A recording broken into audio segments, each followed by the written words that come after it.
Forex, stock market, crypto, trading, investment. Akkamitti wannoota kana garatee win ta'uu dandeenya yookaan wannoota kana keessatti galma ga'uu dandeenya. Maaliif tradingii asirratti haasofnaa bakka bira gartaa forex warra koorsii barsiisu jira. Wannoota kana barattee hoo akkamitti galma geessa?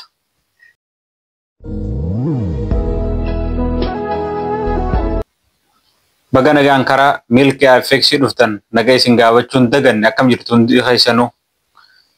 Milkii FX jalatti YouTube kana jalatti wannoota garagaraa barannaa san keessaa waa'ee financial marketaa, digital marketaa akkuma walii galaati jechuudha. So waa'een viidiyoon teenya kuni irra waa'ee forex keessatti akkamitti galma gahuu dandeenya yookaan gartee stock market keessatti. Inni dura qabxiileen dura waa'ee dura baratudha. Dura irratti forexin maali baratu, cryptocurrency maali, stock market maali, toolsota isaanii san baratudha. So eega san baratte booda akkamitti galma gahuu dandeessaa irraa haasofna. Inni dura qabxiin dura building your foundation. Foundation kee build godhuu qabda. Akkana jechuun strategy yookaan toolsii garagaraa kana baratu. Namni waa dalagu tokko toolsii garagaraa qaba. Fakkeenyaaf namni waa hojjetu hundinuu waan itti analyze godhuun san qaba jechuudha. Akkuma gartee dooktarri waa itti marammaraa qabuun yookaan najjaarri yookaan injiinarii tokko waan gartee misbaaraan itti dha'u qabutti toolsii qaba jechuudha namu waan ittiin hojjetu san. So toolsii san baratudha. Inni itti aanu maqoolee waan sanii baratudha. Fakkeenyaaf cryptocurrency maali, stock market maali, index maali, future maali, wannoota kana maqoolee isii beeku akkaataa isin itti hojjamtu hubatudha. Inni itti aanu basic isii baratudha. Akkaataa gartee teknikaalii fi wannoonni kun itti fayyadamu. Kan itti aanu kaaransoolee kan adda qoodee beekudha. Kaaransiin maallaqoonni biyyoota garagaraa kuni bakka lama qoodamanii meejarii fi meenar ka ja'uun jira. So isaan kana adda hubattee beekudha. Isa kamtu gartee volantalatummaa qaba yookaan akkamitti gaggeeffama. So kan itti aanu hoo maali leverage isii beeku kaaransoolee isii kana jechuudha. Yookaan leverageedhaa fi akkasuma gartee spread isii beekudha. Kan itti aanu maali economic indicator beekudha. Indicator gartee kan forex irra yookaan kan gartee chart irraa san osoo hin taane economic indicator kajoo jiru yookaan odoolee garagaraa odeeffannoodhaa fi kan akka CPI yookaan FB core CPI yookaan non-farm faa warroota kana kan economic indicator beekudha. Building your strong foundation jalatti qabxiin dura. Kan itti aanu master technical analysis yookaan master technical method garagaraa beekudha. Akkaataatti wannoonni nuti maqaa dhawne sun kan forexii, kan stock marketaa, kan futurea wannoonni kun eega maqoolee isii hubattee teknikaala indikeetara isii hubatte akkaataa isaan kun itti ol kaanii gabbu'an teknikaala waan fayyadamtu jira. So teknikaala siisan beekudha. Kan itti aanu teknikaal analyzii fi candlestick chart dubbisuu beekudha. Akkaataa gartee teknikaalli itti jiru, teknikaala itti hubattu, candlestick beeku, chart pattern beeku, support and resistance beeku, akkasuma wannoota garagaraa hedduuchi jala jira. Yookaan konseptii garagaraa beekudha. Konseptii isuma takka isuma san jabduu isa soolettee beekudha. Toolsiin hundinuu ni dalaga. Garuu mindsetii keeti malee. So isii san foundation guutuu si harkatudha. Yookaan strategy marketaa kan teknikaalaa fi fundamentala qabu baratu. Nama gartee waan kan hubaturraa experience amata financial market keessatti namni waan kana barsiisuu danda'u nama amata afurii ol jiru keessa jiran. Maali amanni lamaan kee duraa siif haaree waan taatiif bu'aa bahee keessa jirta. Financial market ni walitti xaxaadha babal'aadha seerrisaa akkasuma gartee barumsisaa bal'aadha. Waan amata takka barattuu miti yookaan ji'a lama barattuu miti. Beeksisni garagaraa anu ji'a lamatti of jijjiire kan jiru jira. So forexin maali ji'a lamatti hin barattu yookaan akkasuma gartee akkaataa kaaransooleen garagaraa kuni itti bitamee gurguramuu hin barattu jechuudha. So foundation asii beekuudha akkasumatti fundamental beeku fundamental technical analyze khadura maal jenne technical analyze beeku jenne kan itti aanu maali fundamental beeku fundamental analyzing san keessa maali akka central banki yookaan akka gartee policy yookaan economic data beekuudha. Video tana gabaabsuu yaadaa jira so hanga qabxiileen inni dura maali building foundation kan jiru kuni qabxii kana jalatti argame jechuudha. So kan itti aanu isa lamadaati isa qabxii lamadaa jechuudha. Kan gartee develop your trading plan jiru. Bittaa gurgurtaa gartee namni gartee waa gurguru tokko ati way gurguru dhufte daldalaadha jechuudha. Bittaa gurgurtaa kana keessatti plana kee develop godhuu qabda. Plana qabdu san. Kan akkam amma walitti hidhaadha kunilleen kan akka strategy marketaa eega olii sanii baratte ani eenyu jettee ifubatuudha jechuudha. Ifubatu hoggaan jedhu bitaa gurgurtaa ham keessaan ta'uu danda'a. Isa day trader moo kan guyyaan bitee waa gurguru moo isa swing trader kan gartee long term waa bitee hold godhu moo isa gartee short term godhu kan akka 15 minutes yookaan 5 minutes fayyadamu haa swing trading fi day trading daaf akkasumas scalp trading khami kan itti aanu hoo maali clear entry beekudha. Entry ta'e akkaan clear si ta'uu qabdi. Bakka itti buy godhuu deemtu sun bakka itti sell godhuu deemtu sun akkaan gartee clear si waan gartee kun irraa irru jettee osoo hin taane kan akkaan gartee gartu ta'uu qaba. So kan itti aanu risk management develop your trading plan kana jalatti qabxiilee hanga 5 jira san keessaa tokko maal jenne trading strategy beeku yookaan an eenyu ta'uu yookaan day trading damo an scalp trader damo swing trader akkasitti if judge gootee beeku jenne kan itti aanu qabxii kana jala jalatti risk management dha. Risk management beeku hangam risk godha hangam win godha hangam risk godha hangam win godha akkana jechuun product kanaan bita yookaan waan kanaan bita doolaara 100 bita yookaan doolaara 1000 harkaa qaba meeqaanii waan kana bituu deema eegaan biti hoo meeqattiin gurguratu deema akkana jechuun trading keessan hoggaa bantu hangam takka risk godhuu deemta hangam takka win godhuu deemta risk management beeku. So kan itti aanu hoo fakkeenyaaf kun 1% account isaa risk godha kun 2% account risk godha maaliif marketa keessatti fakkeenyaaf investment keessatti baankii feete yoo wanni feete dhayite percentii takkarraa yookaan fakkeenyaaf doolaara yookaan birrii kuma takka yoo invest goote ati daily 1% kan si khannu hin jiru jechuudha. Kan si khannu so waan arkattu waan gartee win taatu beekuudha risk management jechuudha. Kan itti aanu stop loss beekuudha yookaan gartee limit order kee beekuudha hangana asitti hangana risk godha asitti hangana stop loss kaadette beekuudha. Kan itti aanu hoo risk reward beekuudha yookaan risk ratio kan jennu risk management kana jalatti wannoota garagaraa jira san keessaa risk ratio kan jennuun kan yookaan amma kuni mentor keetira dhaabbataati toolsiin inni si barsiisu suni ratio isaa kan akkam 1 to 1 moo 1 to 3 moo 1 to 4 so it is depend akkaataa ati toolsiitti baratte san jechuudha. Maaliif strategy garagariin riskin isii high winning isiitis low jechuudha. 1 to 1 taa kun 1 to 3 taa akka ratio keetti beekuudha.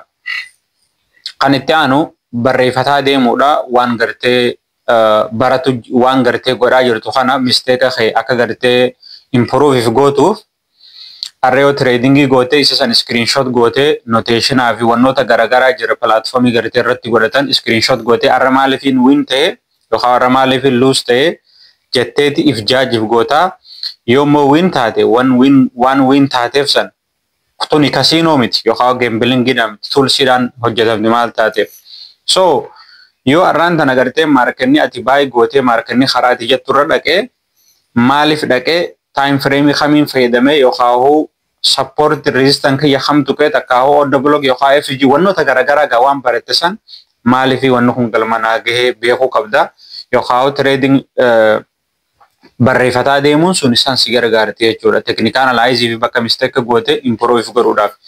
Kan itti aanu qabxii sadaffaati. Qabxiin sadaffaadhaa choose broker gartee choose godhatudha. Isa right broker ta'e. Broker hoggaa jennu isa gartee maarketoota kana nuu dhiyeessan kan irra binnee gurguruu dhufne kana maal godhuudha beekuudha. Isa kamtu nu fayyada. Isa kamii kan gartee ani takka day tradeadha, ani takka swing tradeadha, ani takka gartee scalp tradeadha. Isa kamiin naa tahaa gartee akkanumatti keessa galoo osoo hin taane broker choose godhatudha. Broker jechuun isa qaama sadaffaa kana jechuudha. Kan maarketoota bitaa fi gurgurtaa kana sii dhiyeessu jechuudha. Akkuma nama tokko gartee daldalaan tokko magaalaa tamittiin waan kana gurguratu takka gurguruu deema takka bituu deema akkasitti analyze godha jechuudha. So ati akkanumatti lip jettee ittiin seentu jechuudha. So broker regulation isaa laaluudha.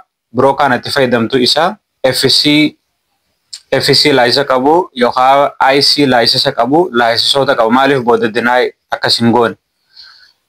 Financial market ni seera akka malee seera qabeessa. So broker'n sun yoo seera hin qabaanne baankii keetii fi broker kee walitti linkii godhatu hin dandeessu. Yoo gaafa withdraw gootu dinaa yoo si godhe rakkoo jira jechuudha. So saniifuu broker choose godhatudha. Akkasuma low spread isaa yookaan gartee commissioner kamsi gaafate. Broker irratti laayina lamaa jira. Ask price and bid price kan jiru jira. So hangam takka laayini isaa sun bal'ata yookaan commissioner hangam takka si gaafatan. Kan itti aanu spread isaati akkasuma commissioner isaa jenne. Kan itti aanu maali yoo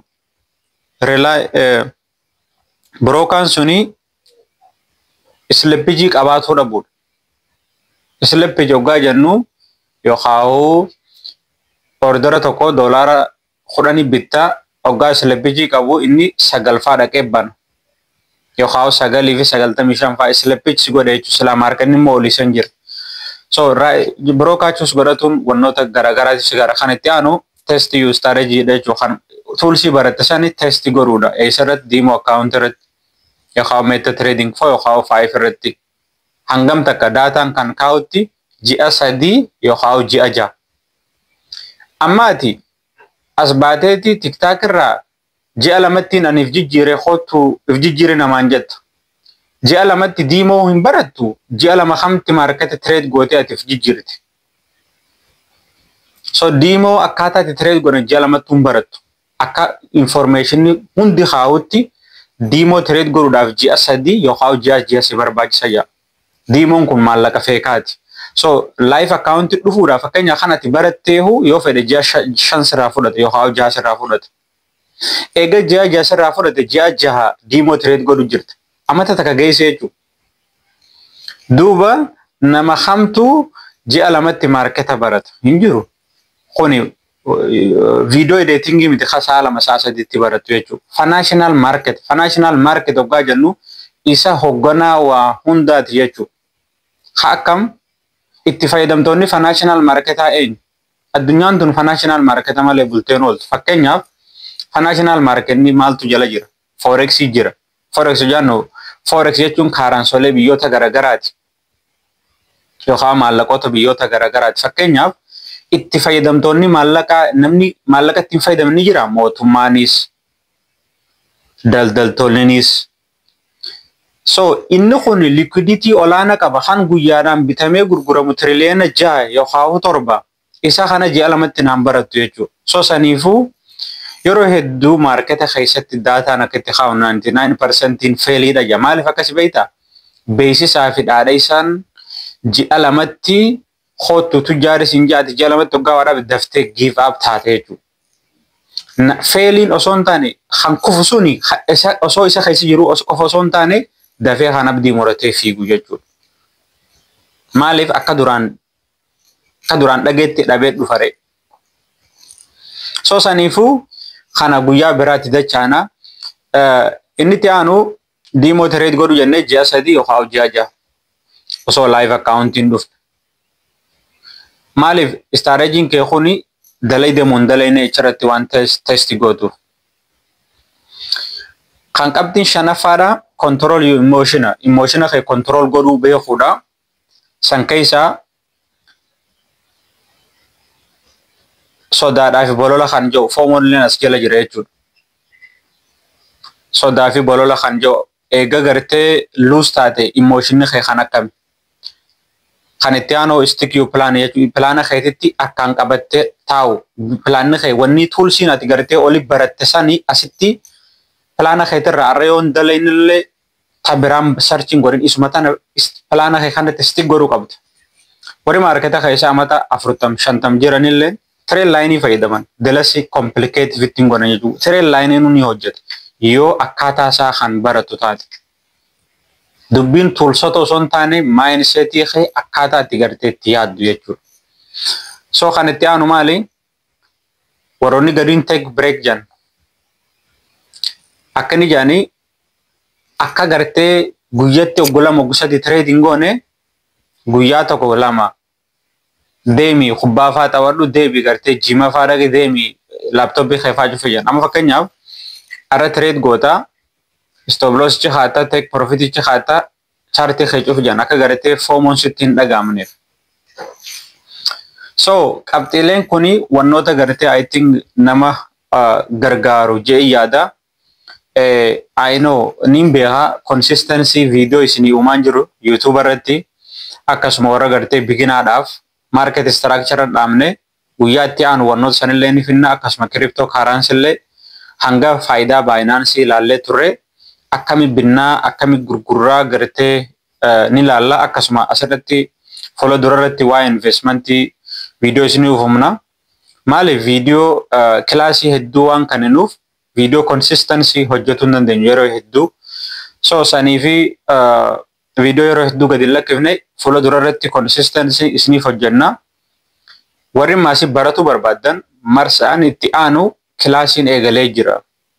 Yookaan galmeen eegalamtee jirti. Waa'ee maali eegalame?